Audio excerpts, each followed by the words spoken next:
I've got to be honest with you. There's no magic wand that makes the economic problems that were years in the making disappear overnight. And sometimes it's easy for politicians to exploit the anger, the pain that people are feeling right now.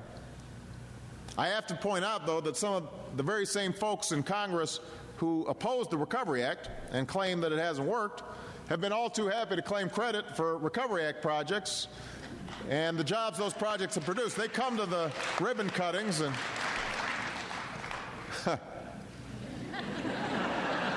they found a way to have their cake and vote against it, too.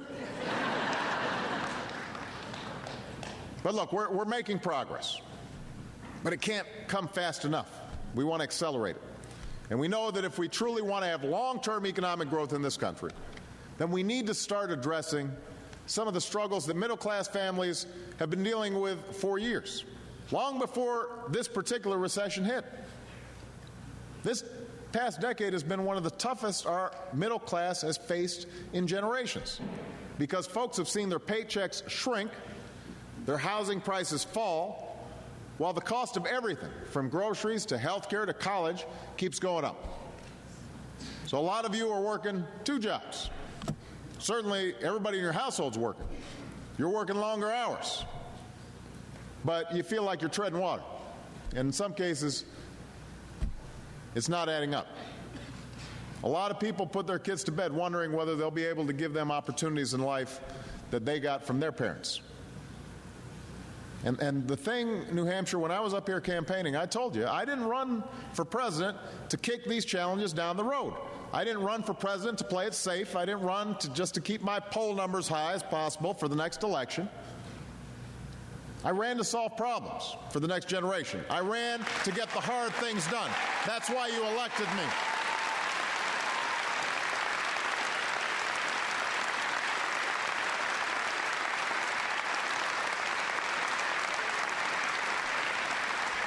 So I won't rest until businesses are hiring again, and wages are rising again, and the middle class is thriving again, and we finally got an economy that works for all Americans, not just some Americans. I won't rest until we do what we know has to be done to secure our leadership in the 21st century. I don't want to cede our future to China and India and European countries. I'm not willing to settle for second place, not for the United States of America,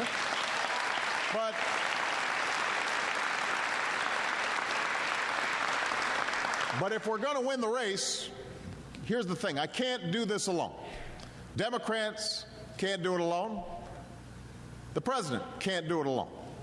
We've got 2 parties in this country. And that's a good thing. It means we've got heated debates and vigorous disagreements. And as messy as democracy sometimes is, it means bad ideas can be discarded and good ones can be refined, and we don't go too far in any one extreme. That's the genius of American democracy. So I was very pleased when the House Republican caucus graciously invited me to attend their retreat last week. You know, we had a good time for more than an hour. For more than an hour, we had a frank exchange about the issues facing our country, and we aired some of our grievances. We shared some ideas. There were plenty of things on which we didn't agree, but there were also some things on which we did. And even more things that we should agree on if we could just focus on solving problems instead of scoring political points.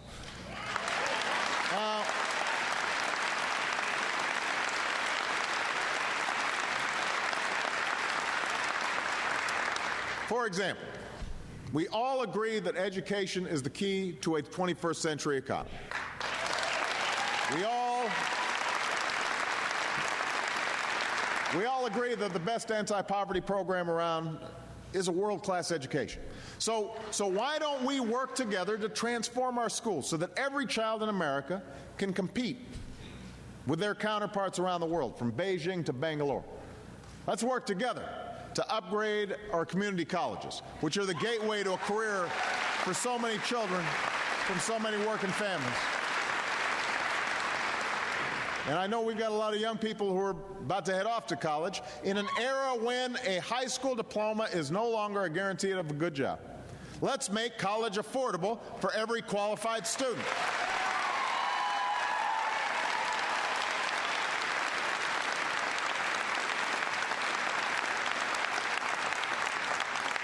As I said at the State of the Union, no graduate should have to pay more than 10% of his or her income on student loans each year.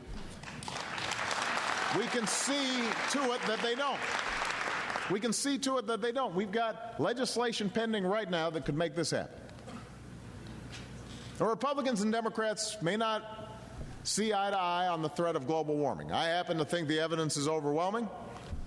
Some disagree. We can have a respectful argument there, but shouldn't we agree that American homegrown energy is good for our security, and that new clean energy jobs are good for our economy?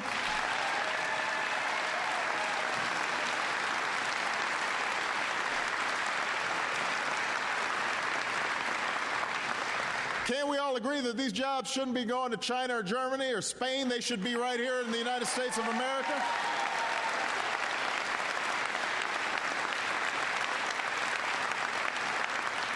So let's invest in innovation. Let's put people to work on solar panels and wind towers and cutting-edge batteries. Because the nation that leads the clean energy economy will be the nation that leads the global economy, and America has to be that nation.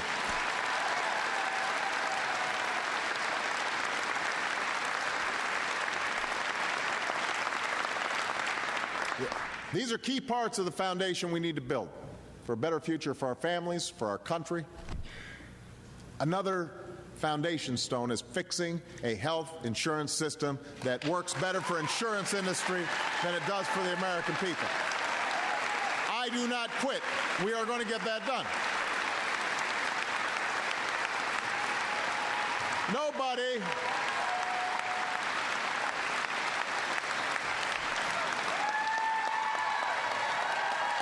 We've got to get it done.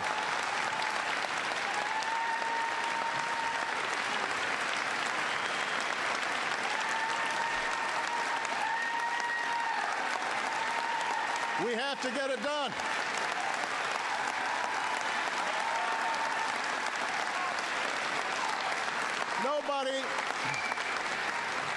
Nobody should be satisfied with a system that allows insurance companies to deny care to folks with pre-existing conditions, that allows insurance companies to kick people off their plans when they get too sick.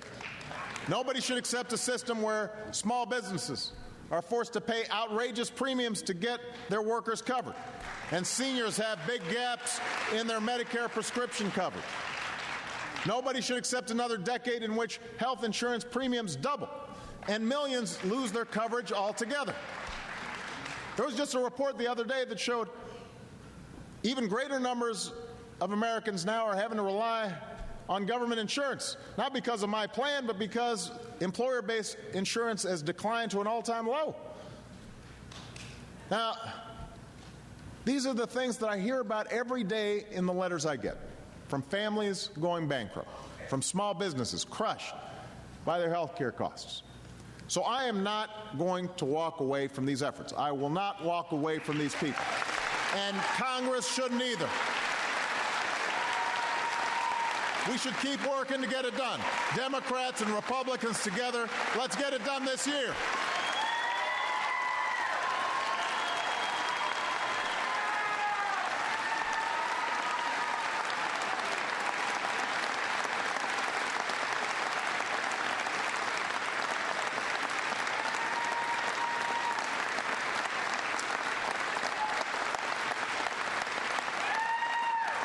Now, finally, we should all be able to agree that we've got to do something about our long-term deficits.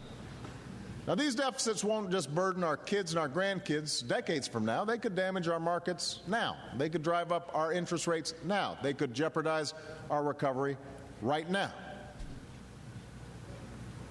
Responsible families don't do their budgets the way the federal government does.